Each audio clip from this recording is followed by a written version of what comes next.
Before the Battle of Gettysburg, Sergeant Joseph Whittier of the 12th New Hampshire wrote home. In his letter, he spoke of his fervent convictions to the Union as his faith guided him to pen these words. Let shame and confusion be the lot of him who at this crisis shall lift his hand or voice to stay the onward march of victory. Blasting infamy shall be his reward through this and coming generations.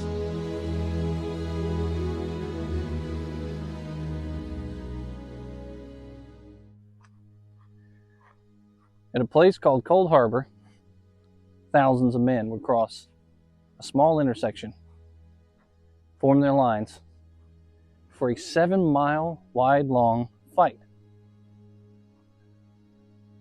One of those men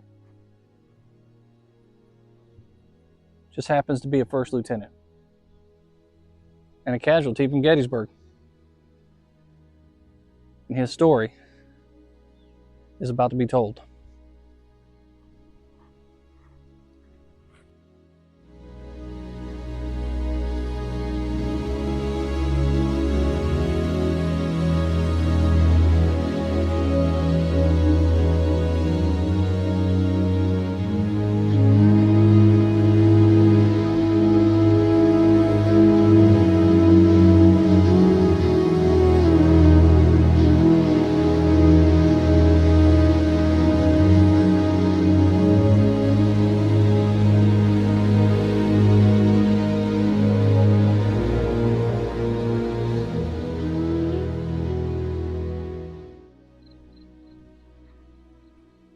Now you might think that the crossroads of Cold Harbor behind me here have absolutely nothing to do with Gettysburg.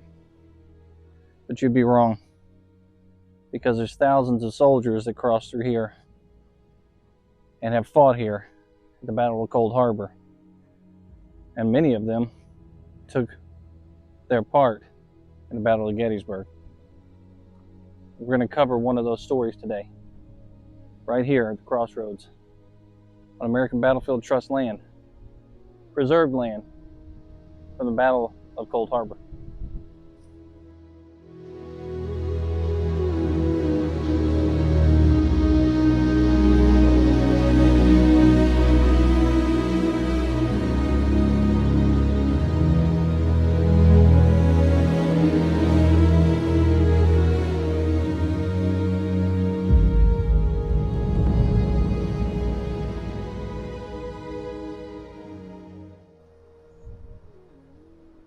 Now, Cold Harbor Crossroads kind of got its name from the tavern that was out here, because you could stop and get a cold drink and kick your feet up, but you weren't going to get a hot meal.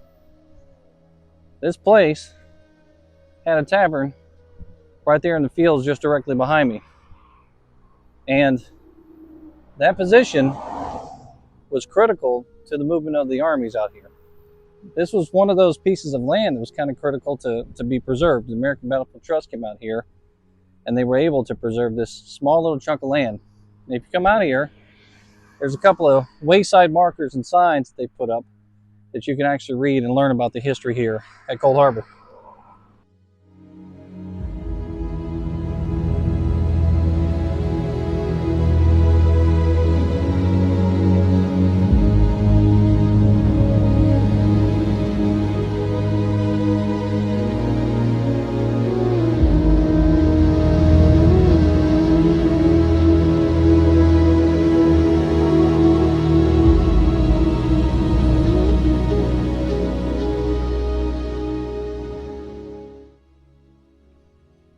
Now, this is a very quiet countryside out here. And if you're out here in June of 1862, the noises you're hearing are of thousands of tromping feet and cannons going off in the distance, because the Battle of Gaines' Mill is taking place just right over there.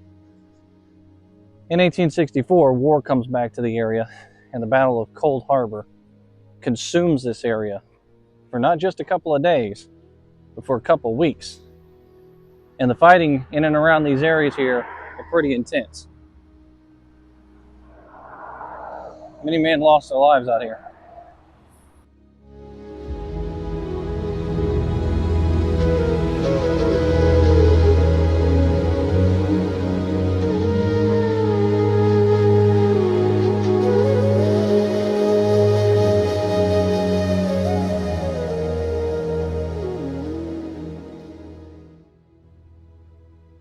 Sergeant Joseph Knowles Whittier is a man that was with the 12th New Hampshire.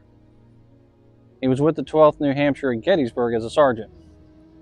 By the time he makes his way out here to Cold Harbor, he's risen in rank to the level of a first lieutenant. And his story here at Cold Harbor is one that's it's just like a lot of other soldiers that are out here. They make their way through some of the hardest fighting in the American Civil War, only to become part of the tragedy that's Cold Harbor.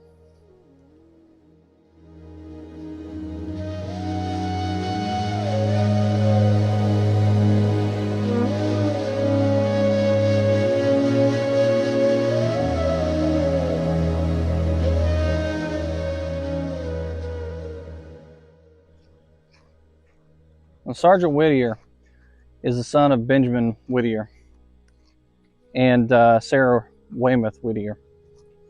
And he was born in New Hampshire, so he's a native. By the time the Civil War comes along, Joseph is a 20-year-old man, very young. He's a devout Christian, and he's looking at going to college.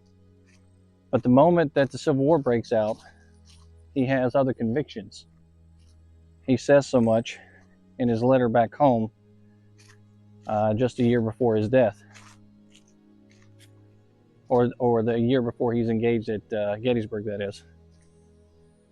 He talks about his convictions to the Union and the causes for which they fight. And he makes it very apparent why he's doing what he's doing. So he's a fervent believer in the Union, a fervent believer in the fight that's taking place. So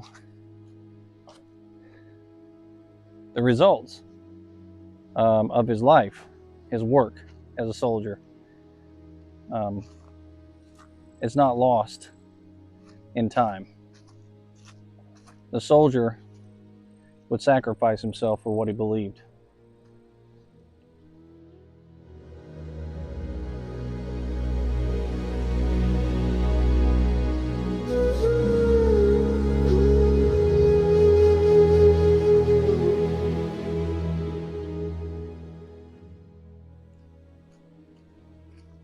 Now, Joseph's just like any other young man in this country at his time, and he has a love for his country that runs deep.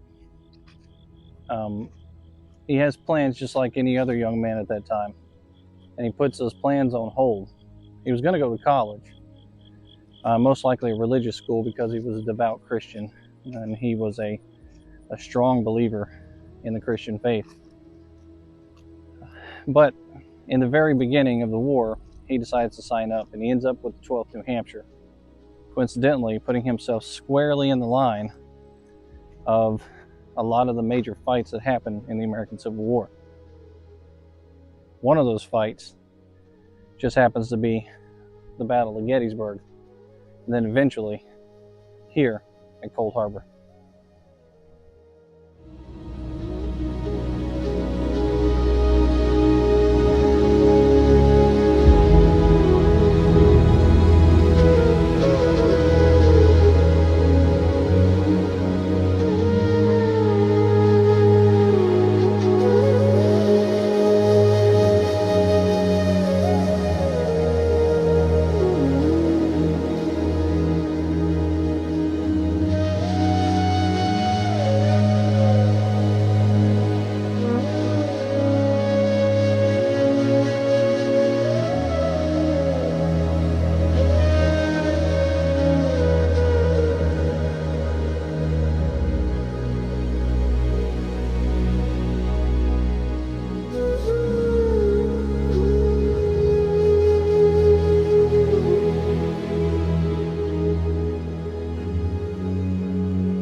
Dan Sickles at Gettysburg, Pennsylvania, made some curious moves.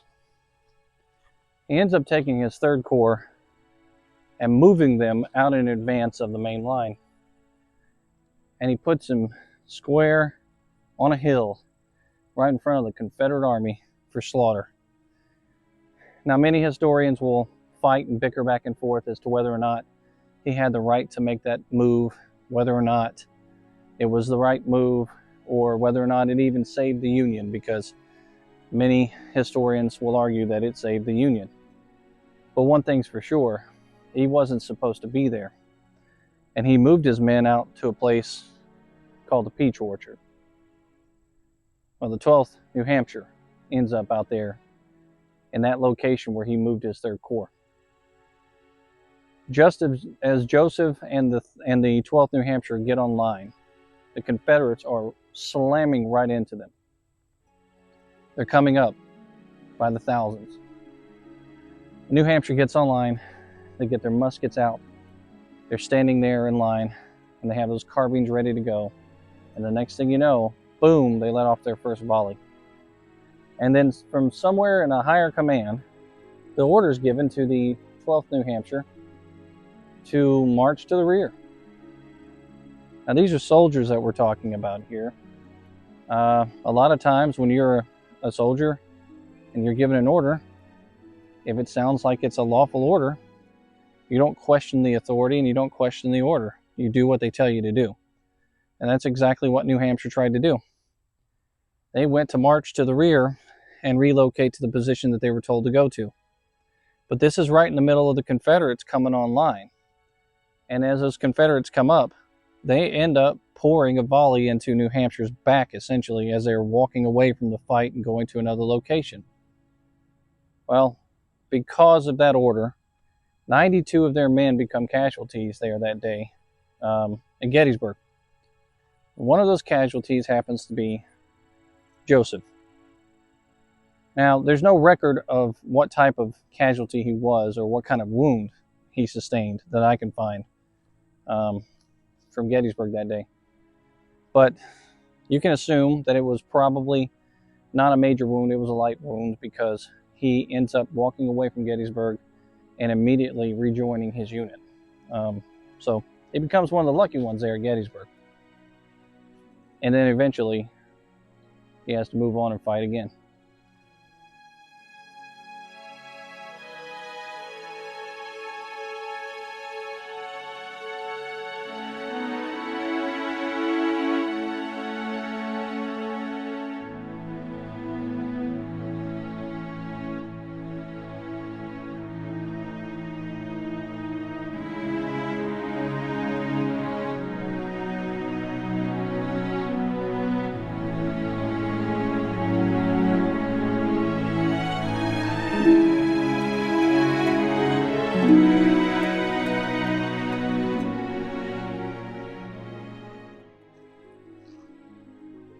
Now, Joseph's leadership was unquestionable.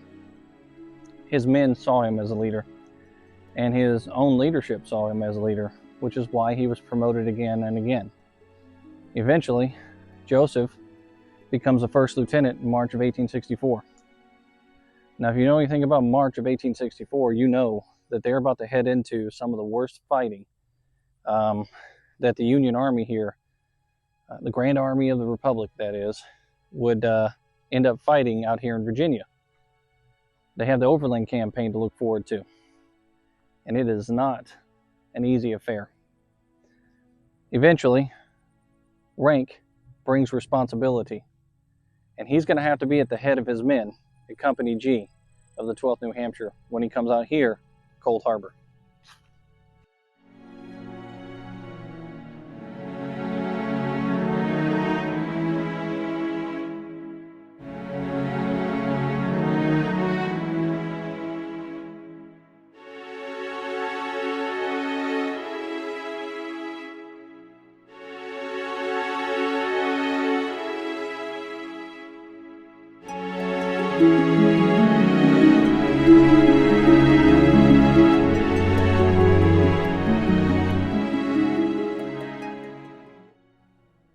June 3rd, 1864 was not a good day for the 12th New Hampshire.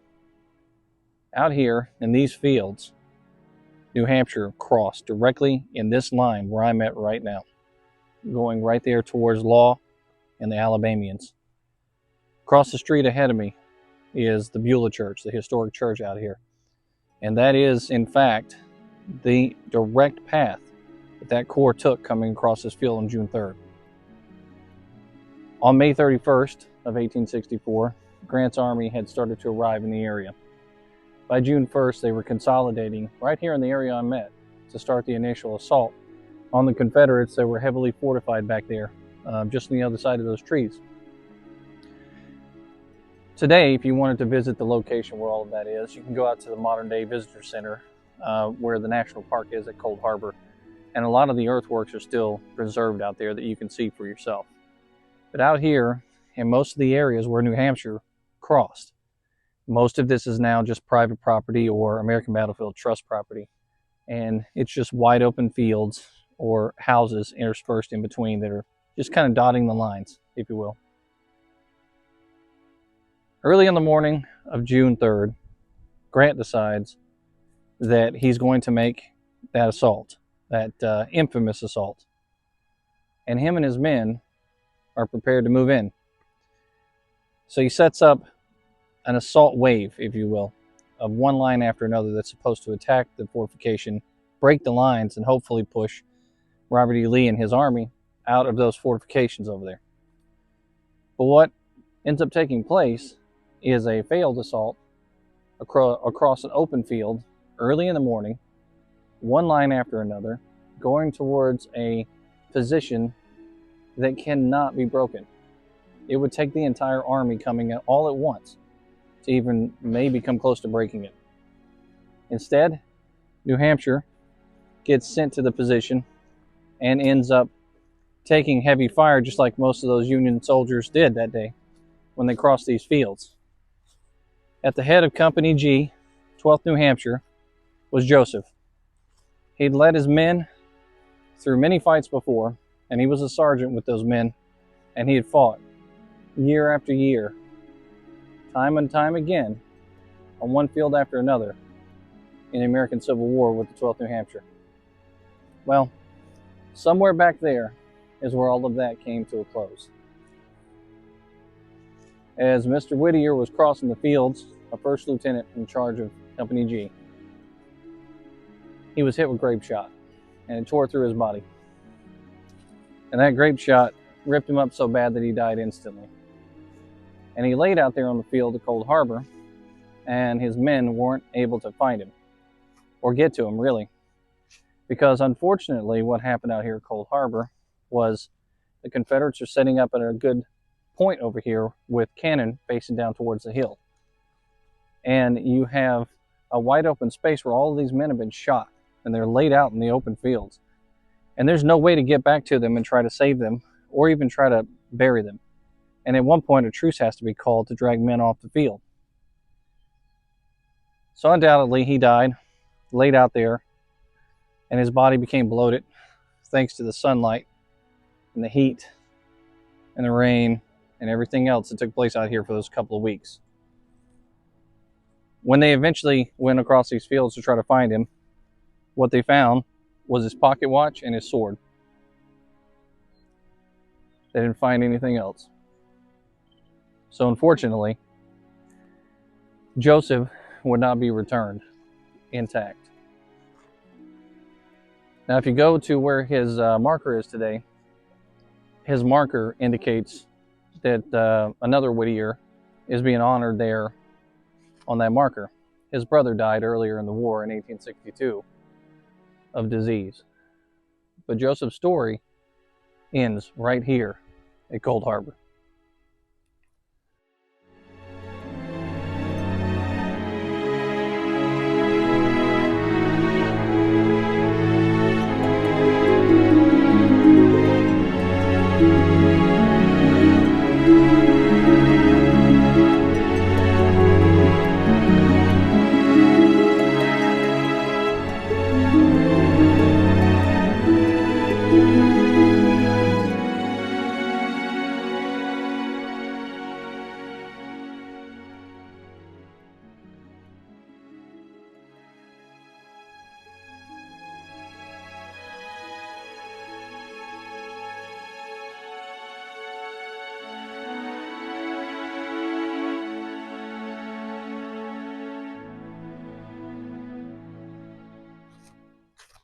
Now, Joseph's not alone in that story. He has thousands of other brothers out here on these fields with him in the Union Army. And they're fighting and going after those Confederates aggressively because that's Grant's plan. That's what he knows to do. He's doggedly pursuing them, and he's trying to catch them in a trap so that he can make that army surrender. He knows that capturing Richmond's not that big of a deal. Capturing Richmond doesn't control those armies that are fighting in the fields. But capturing Robert E. Lee, on the other hand, capturing that army could potentially put an end to the war. So when Joseph falls out here, he falls with others. That failed assault that morning with the Union Army cost 7,000 casualties for the Union Army. And that last wave that was sent, Grant himself would write in his memoirs and say that it was pretty much the only thing that he second guessed, really. I don't want to use the word regret, because I don't think that a general in his position has the ability to regret that, because he has to be willing to put to death the thing that he loves the most, his army. But they made that assault anyhow. And they did it because they were told to do it and because they thought they could take that position.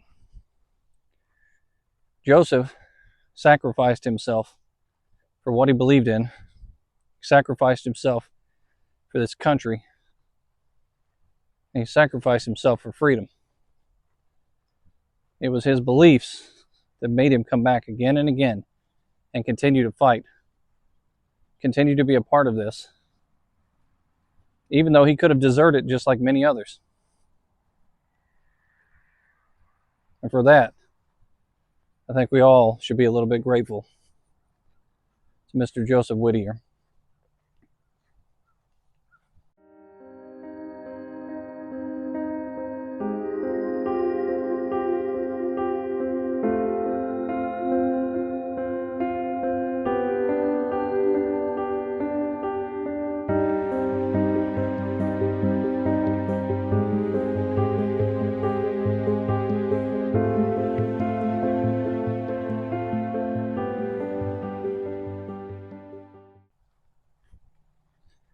Sometimes it's amazing what people will do.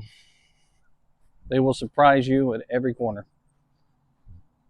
They can do things that are far beyond what they thought they could do. That's the story of Joseph Whittier. He was an amazing person. And he fought at the Battle of Gettysburg. And he died at the Battle of Cold Harbor. Well, I hope you enjoyed our story out here. And I hope you subscribe, like, and hit that alert button for more. And always, you can suggest places to go. And we'll listen. We've done it before. Until next time from Cold Harbor, this is History with Waffles.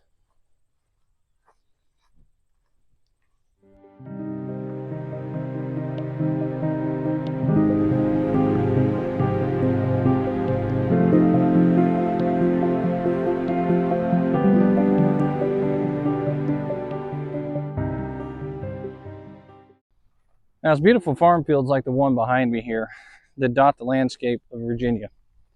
All the way to Maryland, all the way to West Virginia, even out in the mountainous regions, heading towards Kentucky and down towards North Carolina. But these fields hold more than just crops. They hold the lives of men that fought and died for what they believed in. That's why we try to tell these stories. The Union and the Confederacy fought each other on these fields. And these fields saw more battle out here in Virginia than many of the other states during the American Civil War. That's why it's important to tell these stories.